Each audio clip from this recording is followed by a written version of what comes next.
Hello, and welcome to another episode of Breadcast Movie and TV Talk.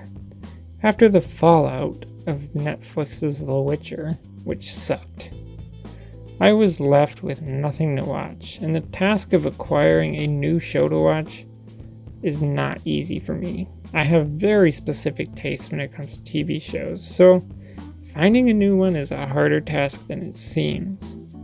What happened is that I came across a show titled Locke and Key. Now there's going to be a wee little bit of comic book stuff that comes into this episode.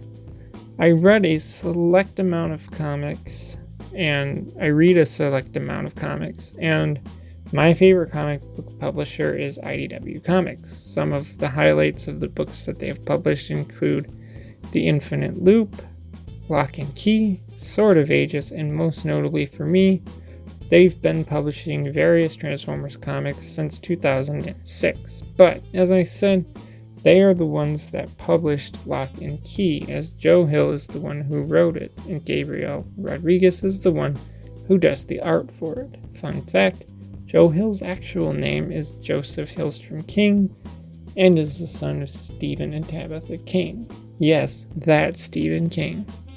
This is the reason that I chose to watch the show, because it's an adaptation of a comic book series that is published by my favorite comic book publisher, and I want to support them. So we get more adaptations of IDW comics in the form of TV shows and movies. Locke and Key is definitely one of the best TV shows I have watched in a long while. It easily passed the 2-episode test by a long shot. It also made me go and buy the entire comic series because I want to know the differences between the comic and the show, which I am working on a comparison video. Anyway, this show has it all. Interesting story, interesting characters, both main cast, villains. It's got magic keys, pretty sweet looking house, and a lot of really interesting things that happen.